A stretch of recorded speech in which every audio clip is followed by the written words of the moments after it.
27 janvier 1961.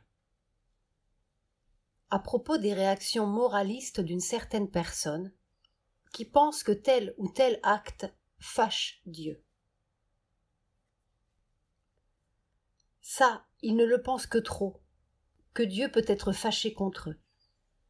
Moi, c'est une chose que j'essaye d'abolir autant que je peux, parce que ce n'est pas vrai. Ce n'est pas vrai. Long silence. Cette fois-ci, il y a vraiment quelque chose de fait. Jour après jour, depuis ce moment-là, expérience du 24 janvier, je le vois. Le lendemain, j'ai été, probablement pour des raisons de développement et d'adaptation du corps, assez sérieusement malade, c'est-à-dire ce que d'habitude on appelle assez douloureusement malade. Le corps souffrait beaucoup, ou aurait souffert beaucoup, s'il avait eu la conscience ordinaire, la conscience qu'il avait avant. Et c'est là que j'ai vu la différence, une différence fantastique. J'étais parfaitement consciente. Quand je dis « je » maintenant, je parle de mon corps. Je ne parle pas de tout ça là-haut. Le corps était parfaitement conscient de sa souffrance, de la raison pour laquelle il souffrait, de la cause de la souffrance, de tout. Et il ne souffrait pas. Tu comprends? Les deux perceptions étaient ensemble. Il voyait le désordre, il voyait la souffrance telle qu'il l'aurait sentie quelques semaines avant. Il voyait tout cela. Voyait, savait, je ne sais pas comment dire. Il était conscient. It was aware. Et il ne souffrait pas. Les deux perceptions étaient absolument simultanées. Et alors, une sorte de connaissance très précise de tout le mécanisme intérieur, pour toutes les choses, et ce qu'il fallait faire matériellement. Ça, c'est en train de se développer comme une fleur s'épanouit. Tu sais, quand on voit un pétale qui s'ouvre, et puis un autre, et puis un autre, et puis ça prend du temps, lentement, comme ça. Ça procédait comme cela. C'est la même chose pour le pouvoir. Justement, il s'est produit une chose intéressante. C'était hier, je crois. Une expérience. Toutes ces expériences viennent comme pour me montrer et pour me prouver la différence, le changement.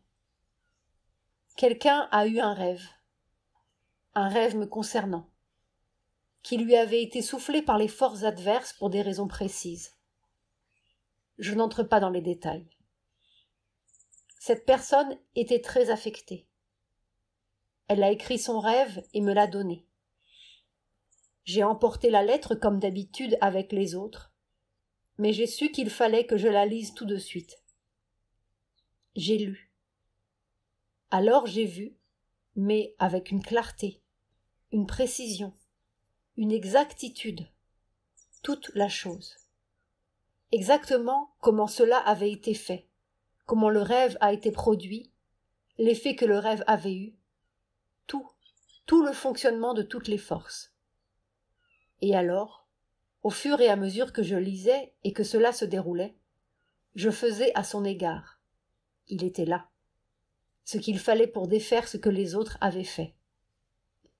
Puis, à la fin, quand j'ai eu fini, tout dit, tout expliqué ce que c'était, ce qu'il fallait faire, alors est venu en moi quelque chose de si définitif. Je ne peux pas dire cette espèce d'expérience-là. C'est cela que j'appelle la différence dans le pouvoir. Quelque chose de définitif. J'ai pris la lettre et j'ai prononcé quelques mots, que je ne répéterai pas, puis j'ai dit « Tu vois, c'est comme cela.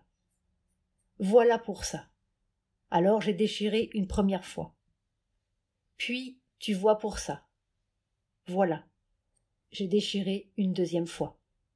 Et ainsi de suite. J'ai déchiré 5 fois. Et la 5e fois, j'ai vu que le pouvoir était détruit. Ces choses, je les ai faites avant. C'est une connaissance que j'avais déjà.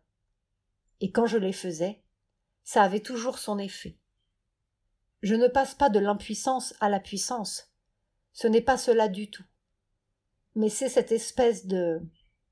Oui, quelque chose de définitif, n'est-ce pas? D'absolu.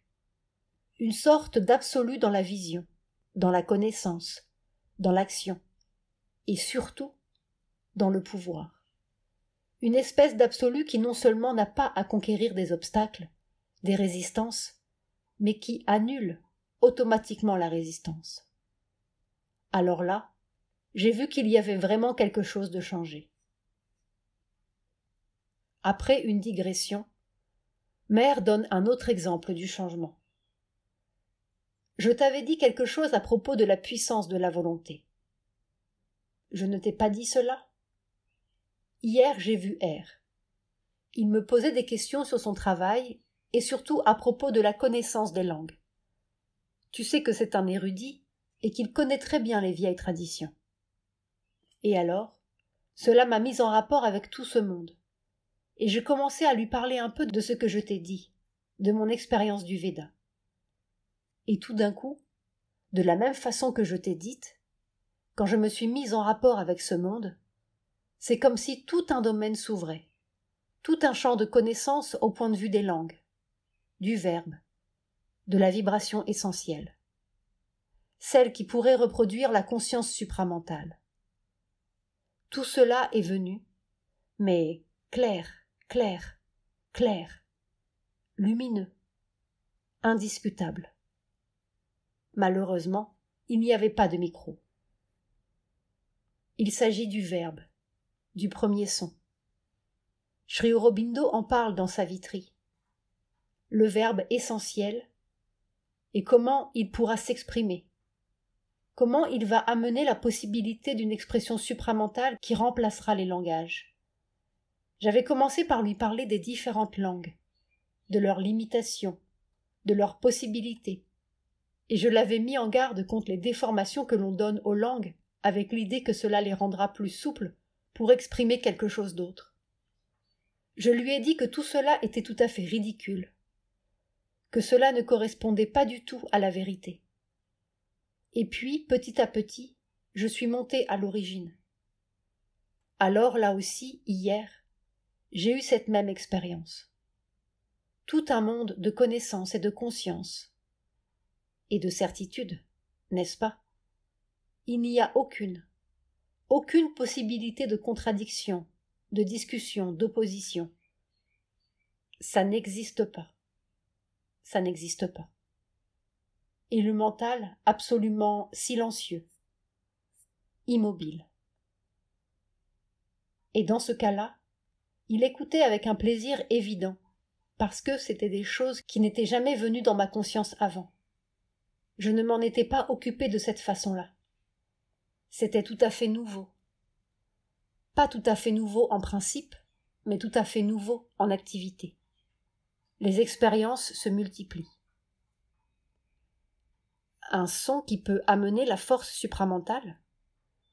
Oui, n'est-ce pas? En parlant, je suis remontée à l'origine du son.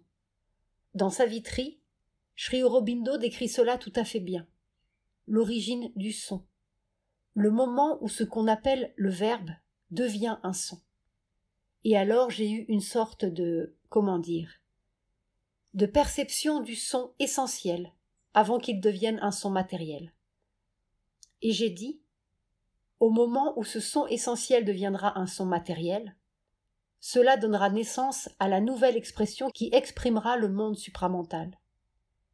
Mais j'avais l'expérience à ce moment-là. Ça venait directement. J'ai dit tout cela en anglais. Et Sri Aurobindo extrêmement présent, concrètement, presque à toucher. C'est parti maintenant. Silence. Tiens, un autre exemple. Tu sais, ces photos que j'ai distribuées le 21 pour le Sarasvati Puja. Amrita m'avait dit qu'il allait les envoyer à X, le gourou tantrique. J'ai dit non, ce n'est pas la peine. Le 21 a été une journée terrible pour moi. Il y avait tous les Dassiyou du monde qui étaient contre moi, qui essayaient de m'empêcher. J'ai compris après. Après, quand j'ai vu ces choses, l'expérience védique ou prévédique, l'ouragan artificiel, le bain de marbre rose, je me suis dit, mais c'est ça qui vient d'arriver. Et alors, après cette nuit du 24, quand je suis descendue pour le balcon, c'était avec une telle certitude carrée, tu sais, cubique, une telle certitude cubique, comme ça. J'ai dit à Amrita, vous pouvez envoyer aujourd'hui ces photos. Sans une explication, sans un mot, sans rien, avec le sentiment d'une certitude. Cette espèce de chose définitive et absolue. C'est comme ça. Et ça, c'est un changement. Vraiment un changement.